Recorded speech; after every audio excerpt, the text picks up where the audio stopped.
nous sommes actuellement au cœur ici du plus grand projet urbain d'Europe occidentale, la construction du Grand Paris.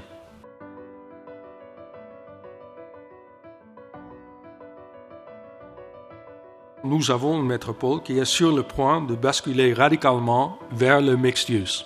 Donc c'est un bouleversement assez profond, je pense, de la façon dont on doit aborder à la fois la conception des immeubles et des quartiers. La mixité pour nous, c'est d'abord la mixité sociale. Donc c'est une ville qui est ouverte et accessible pour tous. C'est aussi une ville des communs, c'est-à-dire une ville où il y a des usages partagés. Et la mutabilité à l'intérieur des bâtiments, à l'intérieur des îlots, est une dimension qui est très intéressante et très importante. Ça renvoie à une architecture singulière d'ailleurs. Le mixed use, c'est une forme de résilience, c'est une forme de capacité de pouvoir traiter le changement.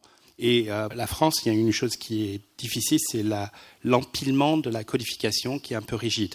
La France est probablement l'endroit où ces contraintes-là sont les plus lourdes. Par contre, si je prends l'envers de la médaille, c'est un endroit où les gens sont les plus inventifs dans leur immobilier. On travaille actuellement sur différents appels d'offres dans les mixed use et on se rend compte que c'est une appétence de plus en plus pressante et de la part des acteurs publics et des acteurs privés.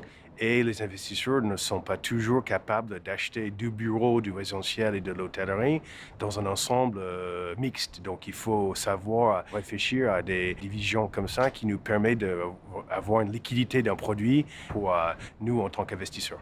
Je pense que ULI, encore une fois en tant qu'organisme, a son rôle à jouer pour faire évoluer ces contraintes et pour faire en sorte qu'on ait plus d'actifs et des projets mixtes, parce que c'est l'avenir pour notre société aussi.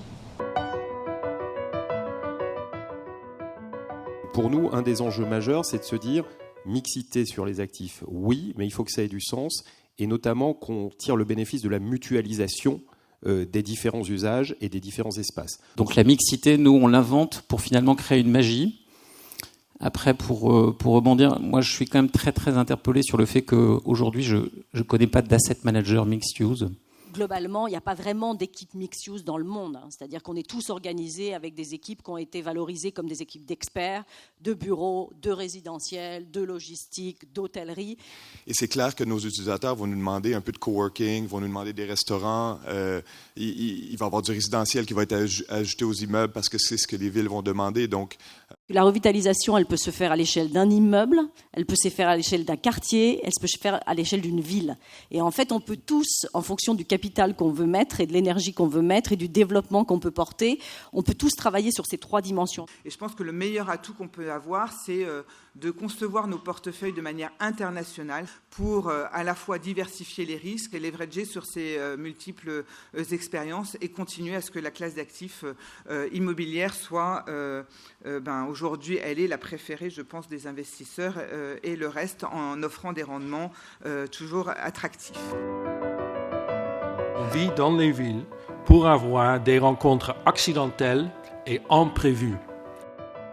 Et c'est aussi la raison pour laquelle nous sommes aujourd'hui réunis ici dans cette salle, pour rencontrer des gens, faire des affaires avec eux, voler leurs idées, ou peut-être tomber amoureux d'eux.